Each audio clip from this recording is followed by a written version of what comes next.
Hello guys, welcome to my YouTube channel. मेरा नाम वैष्णवी नागर है and first of all thank you for clicking on the video. आज की video शुरू करने से पहले मैं अपना ब्रीफ इंट्रोडक्शन दे देती हूँ। मैंने बीकॉम ऑनर्स किया है फ्रॉम हंसराज कॉलेज। 2018 में आई ग्रेजुएटेड। उसके बाद से I was preparing for civil services and 2023 मतलब कि इसी साल जनवरी में आई जॉइंट कॉर्पोरेट सेक्टर। मेरी जो प्रीवियस वीडियो है वो भी इसी के रिगार्डिंग में थी कि आप एक एज अ एस्पिरेंट जिसके पास इतने सारे गैप ईयर है, तो एज अ फ्रेशर अगर आपको कॉर्पोरेट वर्ल्ड ज्वाइन करना है तो आप कैसे कर सकते हैं। So you can click on that video to see that. अब बात करते हैं उसके सेकेंड पार्ट पे, जिस पे आज की वीडियो भी बेस्ड होने वाली है। मैं शुरू करूँगी अपने ही पास्ट एक्सपीरियंस से। It was my first interview and वो इतना ख़राब गया एंड लकीली वो ख़राब गया उसकी वजह से मैंने दूसरे इंटरव्यू के लिए प्रिपेयर किया विद इन 24 आवर्स कि I got through it. And इस टाइम पे मैं उसी जॉब को ज्वाइन किए हुए हूँ जो मेरा वो सेकंड इंटरव्यू था। जो मेरी मिस्टेक्स रहीं मेरे फर्स्ट इंटरव्यू में, मैं वो शेयर करती हूँ। फर्स्टली मैं प्रिपेयर नहीं थी। आई वॉज लाइक कि इंग्लिश में ही तो बात करनी है, कर लेंगे, कैजुअली बात करेंगे। आई एडमिट कि यूपीएससी की मैं तैयारी कर रही थी एंड दैट इज़ ऑल। मेरा इंटरव्यू हुआ एंड आई स्टार्टेड फम्बलिंग। ठीक है, बिकॉज ये भी हो जाता है कि आप इंग्लिश में सब पढ़ाई तो कर रहे हो बट आपने बोलना उसको छोड़ दिया है। एंड जब आप एक बार इंग्लिश में फ्लुएंसी ही चाहिए मेन, तो ग्रामर भी इधर उधर थोड़ा बहुत चल जाता है। If you are fluent enough, if you are confident enough, तो it works. I started fumbling on tell me about yourself. तो I fumbled and by the end of the interview I was like कि अगर इन्होंने मेरे को select कर लिया तो I doubt this job because it went so bad. अब मुद्दा ये है कि नेक्स्ट डे जो मेरा इंटरव्यू था which I really wanted to clear, उसके लिए आई गॉट थोड़ा टेंस्ड कि इसे क्लियर करना ज़रूरी है एंड मेरे को एक रियलिटी चेक भी मिल गया। उन 24 आवर्स में मैंने क्या चेंजेस किए वो मैं आज इस वीडियो में आपके साथ शेयर करूँगी and I think it will definitely help you. सबसे पहली चीज़, prepare your intro. Even in this video मैंने इतने टेक्स लिए बिकॉज ऐसा लगता है कि आप इजीली बोल सकते हो कि hi welcome to my YouTube channel and all, but you know when you are not prepared कि आपने एक एक लाइन नहीं सोची है, आप फंबल करते हो और वो आपके इंटरव्यू का सबसे स्टार्टिंग पॉइंट होता है। You have to be confident on that. जब मेरा पहला इंटरव्यू बुरा गया तो मैंने नोट डाउन किया कि वॉट आई हैव टू से फर्स्ट। अगर आपने सोचा नहीं है कि आप क्या बोलोगे तो आप ये भी हो सकता है आप स्टार्टिंग की शुरुआत ही इस चीज़ से कर दो कि भाई I am preparing for civil services and all. But जो आप पहले उन्हें हाईलाइट करना चाहते हो, like if you have good academic score, आप उनको मेंशन करें। आपने किसी और एग्जाम का प्रीलिम वगैरह क्लियर किया है, उन चीज़ों को जो मैटर करती हैं उस ऑर्डर में आप अपना बताएं। इन माई केस आई सेड कि I have done BCom honours from Hansraj college and I put pressure on Hansraj college. You have to figure out कि किस चीज़ों पे आपको ध्यान देना है, किस चीज़ पे आप चाहोगे कि सामने वाला भी ध्यान दे। तो उस चीज़ पे थोड़ा पॉज लेके थोड़ा स्मार्टली उसको अपना क्या कहते हैं आप स्पीच मॉड्यूल इंक्रीज करके बोलेंगे। For example in my case जो जॉब प्रोफाइल थी वो पॉलिटिकल कंसल्टेंट की थी।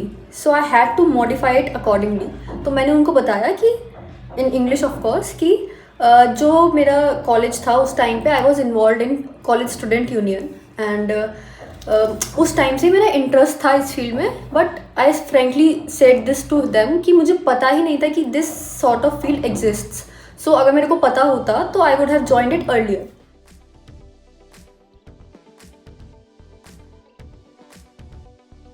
Second main advice would be to speak slowly. ये चीज़ मैंने अपने फर्स्ट इंटरव्यू में फील करी। हम लोग क्या होते हैं जब थोड़ा सा ऐसा टेंस्ड होते हैं या अपना बात जल्दी जल्दी रखना चाहते हैं तो बहुत क्विकली बोलते हैं, और क्विकली बोलने की वजह से ना आपका माइंड जो है स्पेशली उस लैंग्वेज को, for example in this case English होगा, आप इतनी जल्दी सोच नहीं पाते हो इंग्लिश में और आप ट्राई करते हो बोलने की, आप ज़्यादा अटकते हो फिर। मेरे केस में भी यही हुआ था। I literally tried to pace it down. मुझे थोड़ा सा वैसे भी थोड़ा तेज़ बोलने की आदत है। तो इंटरव्यू के टाइम पे जो वो 24 घंटे थे मेरे पास, जो मेरा नेक्स्ट मेन इंटरव्यू शेड्यूल था, तो आई वॉज लाइक कि मैं आराम से बोलूँगी। इससे क्या होता है आपको टाइम मिलता है सोचने का, विच आई जस्ट रियलाइज कि शायद इस वीडियो का पेस भी मैंने थोड़ा तेज़ कर दिया है। सो अब मैं आराम आराम से बोलूँगी and I think you can feel the difference. Guys ये एकदम जो थर्ड पॉइंट है ये थोड़ा क्या कहते हैं उसको जुगाड़ टाइप चीज़ मैं बोलूँगी, बट इट हेल्प्ड. सो वो जो 24 आवर्स थे, वॉट आई डिड वॉज कि मैंने सिर्फ इंग्लिश में ही चीज़ें सुनी, बोली, सोची. मतलब यूजुअली हम कहते हैं कि हाँ हम अपने घर में इंग्लिश में बात कर लेंगे, उससे हमें फ़ायदा होगा, इंग्लिश फ्लुएंसी आएंगी, बट हम करते नहीं हैं ये. बट उस 24 आवर्स के लिए आई वॉज लाइक कि आपने कभी देखा होगा, आप कभी इंग्लिश सीरीज अगर बिंज वॉच कर लेते हैं तो आप एक्चुअली में थोड़ा बोलने लग जाते हैं इंग्लिश में, खुद से वर्ड्स, खुद से सेंटेंसेस इंग्लिश में आने लगते हैं. सो आप ये ट्रिक अपना के देखिएगा कि जब आपका इंटरव्यू हो उससे पहले सारी सीरीज़ सब कुछ मतलब आप इंग्लिश में ही सुनिए, और बात भी करें तो ट्राई करें कि इंग्लिश में करें या करें ही मत. वो थोड़ा सा ना फिर आपके माइंड में इंग्लिश जो है बैठ जाती है, एंड इट तो work wonders for me.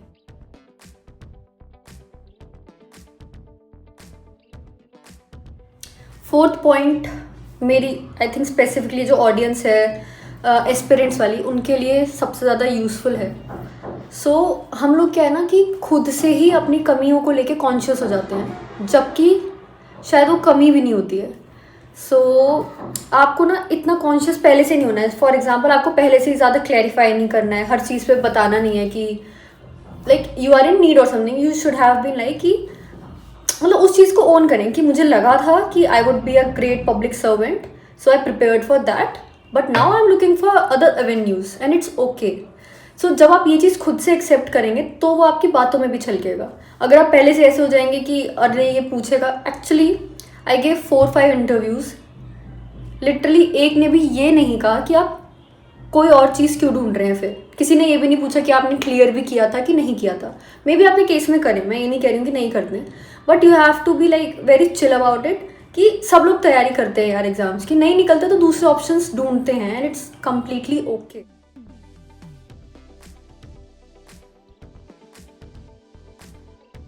Fifth part पे आते हैं. एक्चुअली ये जो फोर्थ और फिफ्थ है काफ़ी कनेक्टेड पॉइंट्स हैं. फिफ्थ में हम एड्रेस करेंगे कि अगर वो पूछते हैं आपसे you know about your gap years, about your exams, तो आपको उन चीज़ों को हैंडल कैसे करना है.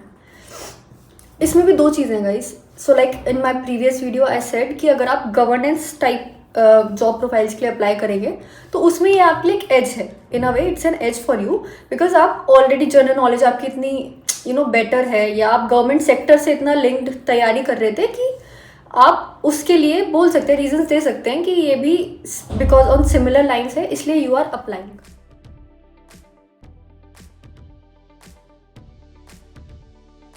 दूसरा आता है टेक्निकल जॉब्स. सो उसमें आप सिंपली बोल सकते हैं कि भाई I wanted to apply, I wanted to clear that exam, I wanted to give myself 2 to 3 years, जितने भी आपके मतलब साल हुए आप बोल सकते हैं कि 4 से 5 साल में तैयारी को देना चाहता था. और इसे ना आप ओन कैसे करेंगे जब वो पूछे कि ये तो आपने अपना टाइम वेस्ट किया. वैसे इतनी ग्रिलिंग नहीं होती है to be very honest, but वो पूछे भी इन केस कि आपका टाइम वेस्ट हुआ या ये वेस्ट हुआ, सो ओन इट अप. कहिए कि नहीं सर टाइम वेस्ट नहीं हुआ है, उस टाइम पे मैं जितना पढ़ाई कर पाया हूँ उसकी वजह से मेरा टाइम मैनेजमेंट अच्छा हुआ है, and it shows my dedication, it shows my perseverance. फिर इन केस वो पूछें कि फिर अब डेडिकेशन का क्या, तो आप बोलिए हर चीज़ का एक राइट टाइम होता है, and this is the utmost I could have give it to that exam. I think जितना मैंने इस टाइम पे सीखा है वो भी मेरे लिए ज़रूरी था, बट अब जो मैं उस चीज़ से आगे बढ़ना चाहता हूँ वो भी मेरे लिए ज़रूरी है. सो जब ये बिलीफ आप खुद में डालेंगे, वो चीज़, वो बिलीफ आपके इंटरव्यूज़ में दिखेगा.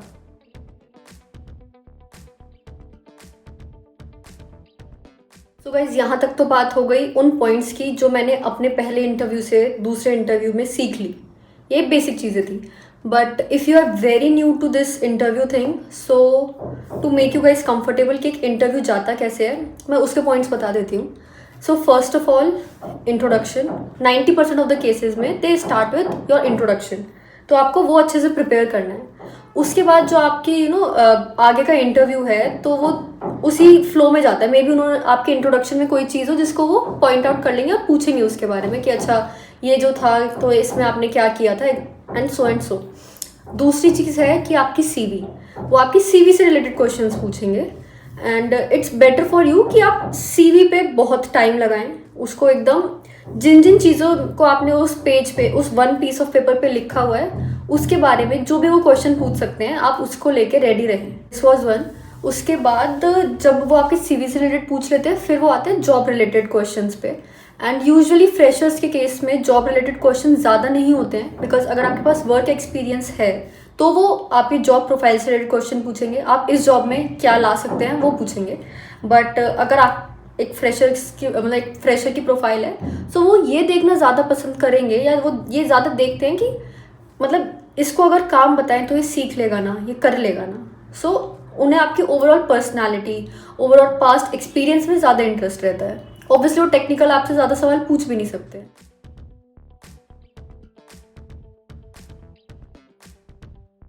एक और चीज़ इसमें गाइस कि आपको ये भी देखना होता है कि आपने अपने ग्रेजुएशन में सब्जेक्ट कौन कौन से पढ़े हैं।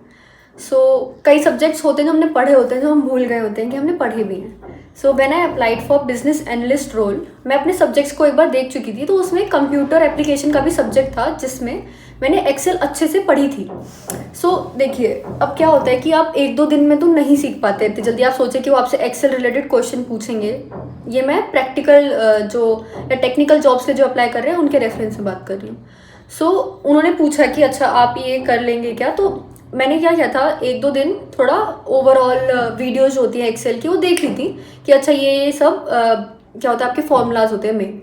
एंड व्हेन दे आस्क कि अच्छा आप इतना आंसर तो नहीं कर पा रहे हो इतना टेक्निकली, तो I just honestly said this कि सर मेरे एक सेमेस्टर में it was a subject, and उस टाइम पे I prepared for it for the whole semester and I found it easy.